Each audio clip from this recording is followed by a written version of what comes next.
Breaking news, Hormuz జలసంధిని నౌకాదళ దిగ్బంధనం చేస్తాము అన్న ట్రంప్ ప్రకటనకు గట్టి కౌంటర్ ఇచ్చారు Iran parliament speaker Mohammad Bagher ఘలీబాఫ్.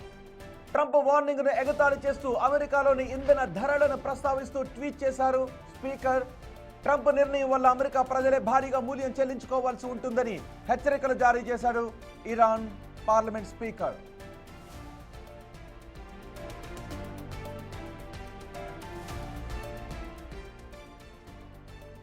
ఘలీబాఫ్ తన సోషల్ మీడియా అకౌంట్లో ఆసక్తికరమైన ఫోటోను పంచుకున్నారు. అందులో వాషింగ్టన్ డీసీలోని వైట్ హౌస్ సమీపంలో ఉన్న పెట్రోల్ బంకులోని ప్రస్తుత ధరలను అక్కడ ఫోటోను షేర్ చేశారు.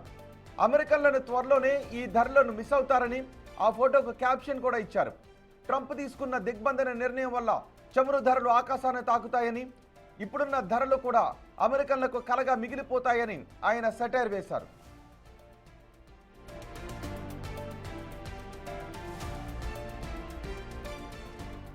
ట్రంప్ తన నౌకాదళం ద్వారా హర్మోజ్ జలసంధిని అడ్డుకోవాలని చూస్తే అది అంతర్జాతీయ మార్కెట్లో చమురు కొరతకు దారితీస్తుందని ఘలీబాఫ్ పరోక్షంగా హెచ్చరించాడు. ట్రంప్ ప్రకటన ప్రభావం నేరుగా అమెరికాలోని గ్యాస్, ఆయిల్ కస్టమర్లపై పడుతుందని ఇరాన్ భావిస్తోంది.